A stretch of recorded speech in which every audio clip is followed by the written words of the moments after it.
Ilang beses ka na ba nagsabi sa sarili mo na mag-uumpisa na talaga ako? Tapos ilang araw lang wala na, tigil na ulit. Kung tutuusin, hindi naman ako tamad. Madami akong pangarap, marami akong gustong gawin, pero may isang bagay na paulit-ulit kong ginagawa. Mahilig akong magsimula, pero hirap akong tumapos. At sa tingin ko, hindi lang naman ako yung may gantong struggle.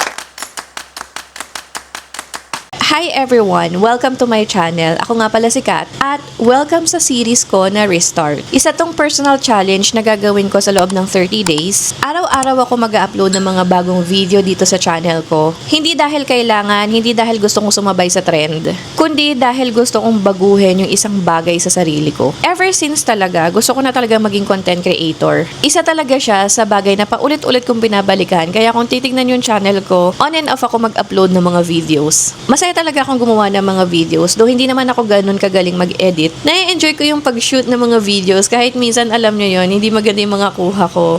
Magkwento. At feeling ko din, dito ka talaga na-express yung sarili ko. Actually, almost 2 years ago, munti ko na talagang maabot yung required watch hours para ma-monetize tong YouTube channel na to. Sobrang lapit na, konting push na lang talaga. Pero ayun, tumigil ako. Hindi dahil may nangyaring masama, hindi dahil ayoko na, kundi dahil nawalan ako ng consistency.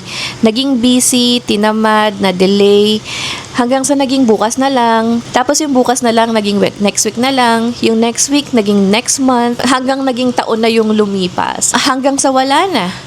Na-expire na yung watch hours ko at eto, bumalik ako sa simula. As in, back to zero. At alam nyo, isa talaga yon sa biggest regrets ko. Hindi siya dahil sa monetization, kundi dahil alam kong kaya ko sana, pero hindi ko na naman tinapos. Pero alam nyo, habang iniisip ko yon, na-realize ko, hindi pala YouTube yung problema. Ako mismo yung problema, as in yung pattern niya sa buhay ko. Kapag may bago akong idea, sobrang excited ko talaga. Feeling ko kaya kong gawin lahat, pero pag tumatagal na, nawawala yung momentum ko, nawawala yung consistency, hanggang sa sumusuko na lang ako. At honestly, pagod na talaga ako maging ganun. Ayoko na nang paulit-ulit ako nagsisimula, tapos hindi ko rin naman tatapusin, or hindi naman ako magiging consistent. Kaya ginawa ko tong series na to, Restart. Hindi ito tungkol sa views, hindi ito tungkol sa subscribers, hindi ito basta tungkol sa monetization. Kung mangyari man yung mga yan, syempre bonus na yan para sa akin. Pero ang totoong goal ko ay baguhin yung sarili ko. Gusto ko matutong maging consistent, gusto ko magkaroon ng disiplina, at syempre gusto kong patunayan sa sarili ko na kaya kong tapusin yung mga bagay na nasimulan ko na. Kaya sa loob ng 30 days,